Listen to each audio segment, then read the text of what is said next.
Hello there, Chris Benson's here, and welcome to the director's cut of part one of the Now One Marathon with myself and Paul Coates-Black. So I've gone back, kind of refreshed the titles. I think it looks more polished. There's a bit more trivia in there as well. I hope you like it, and more episodes to come.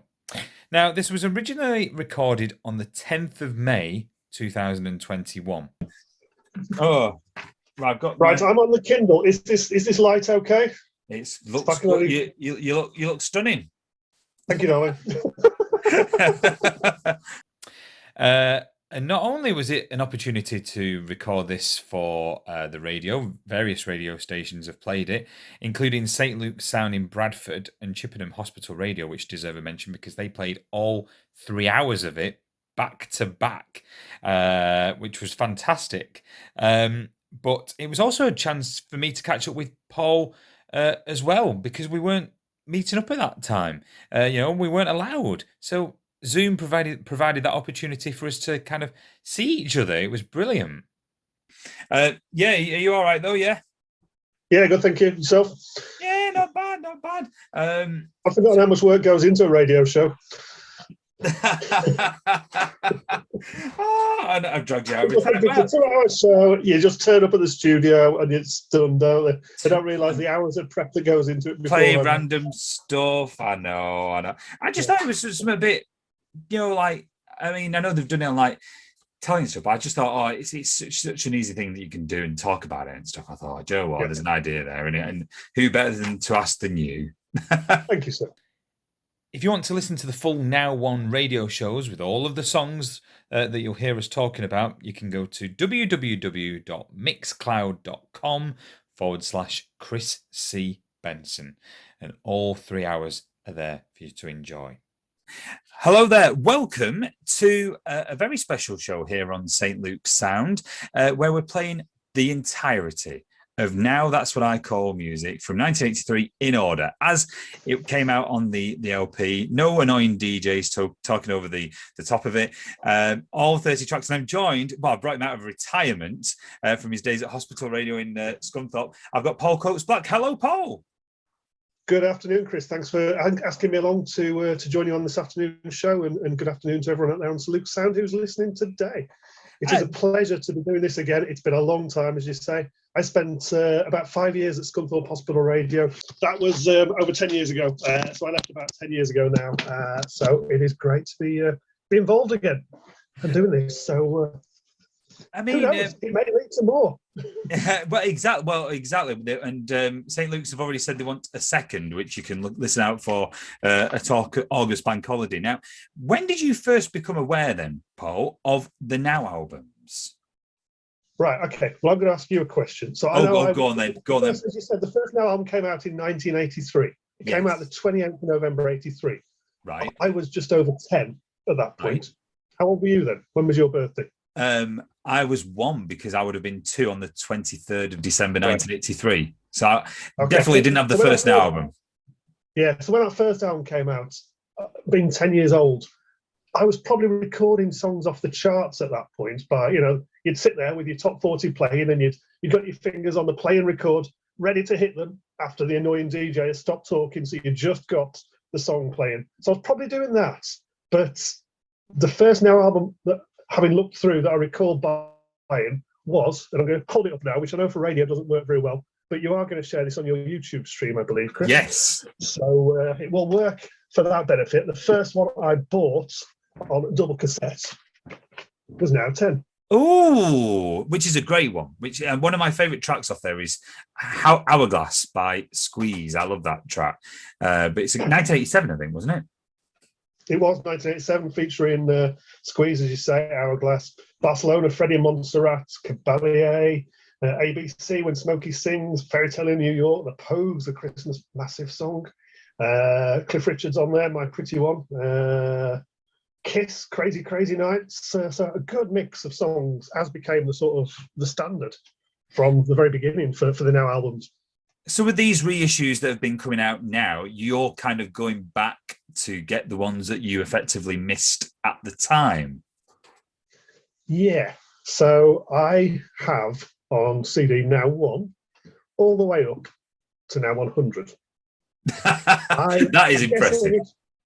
I guess I initially started collecting them back in the late 80s, early 90s, and then by the mid to late 90s, I'd started doing some DJing, and the now compilations prove a good way to sort of go to them and get the current tracks, because I couldn't afford to be buying music all the time. But keep buying the singles because I wasn't doing discos that frequently. So it kept me up to date by buying these 3 times a year as they were coming out at that point. I think it's dropped down to twice a year now, but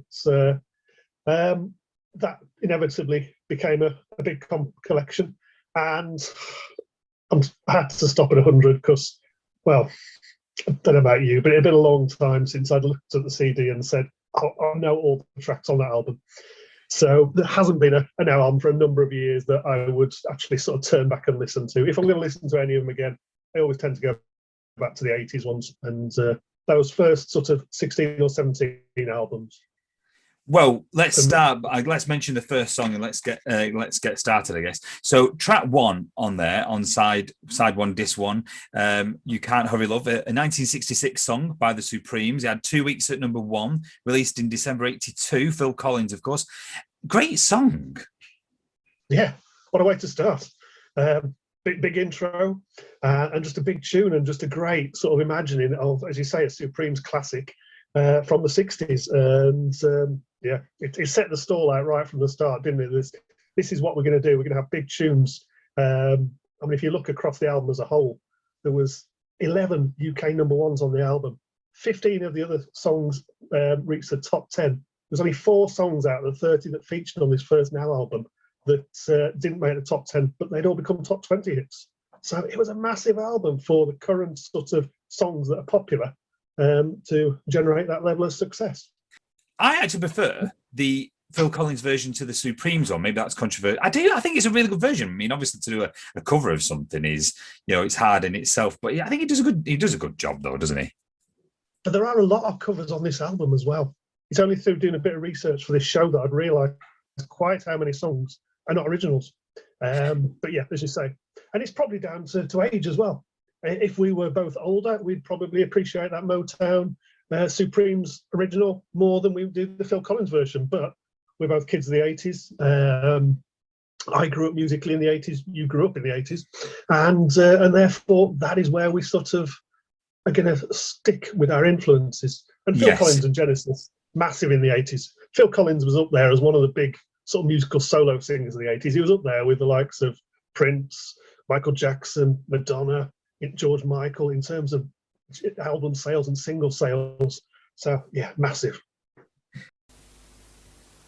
Now, that's what I call music. 30 tracks with 11 number ones. From Culture Club, Duran, UB40, Kajagoogoo, Paul Young, Phil Collins, Tina Turner, Tracy Ullman, Genesis and Madness. Get Now. A double album or cassette in record departments of Woolworth, Tesco, Martin. Now, that's what I call music. Track 2 now, and another great super band of the 80s, Duran. Is There Something I Should Know? It was released in March 1983, 2 weeks at number 1, and I didn't know this till I was doing my research, but it wasn't on an album, it was a standalone single. I hadn't realised that fact either. No, first of 2 number ones that they'd have in the UK. I have to say, I can't remember much about this one from thinking back to the time. I'm guessing you don't because you were 1.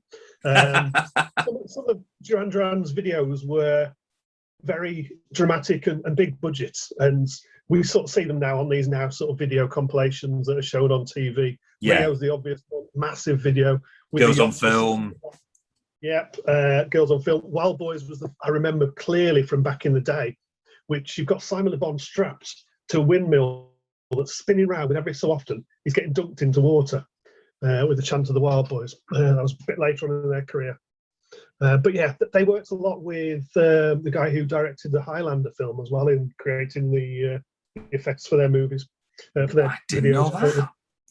That's interesting. I was going to say, back in the early 80s, of course, it was kind of like it was in the 60s. In the 60s, you had the Beatles, the Stones. You couldn't like both.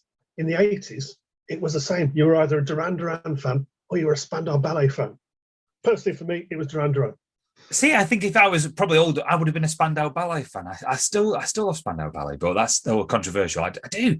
But It had lots of great tunes and an amazingly good musical band. A lot of great influences, and I mean, Duran Duran are still performing as a band. Spandau Ballet are still doing stuff without Tony Hadley, of course. He left the band a few years ago, but I'm of a generation where I'm into Pink Floyd as well, and Gary Kemp from Spandau Ballet is currently one of the musicians that's performing with Pink Floyd's Nick Mason as part of his Saucer Full of Secrets tours. Oh, I've read about that. Yeah.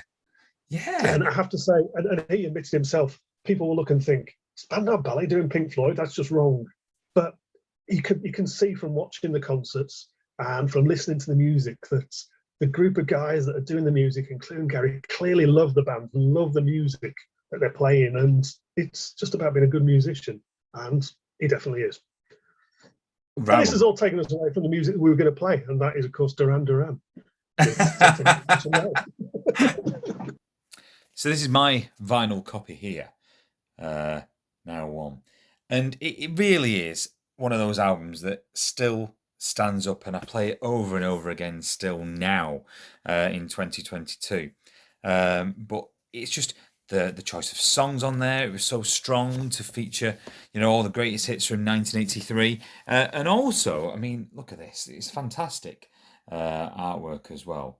Kind of pictures of all the artists and some of the single covers and where the songs were in the charts. It's absolutely brilliant. I love it. Absolutely love it. Right, that is it for part 1 of the Now One discussion. Join us for part 2. Make sure you like and subscribe and keep an eye on the Talking Music playlist for more episodes coming up. Bye for now.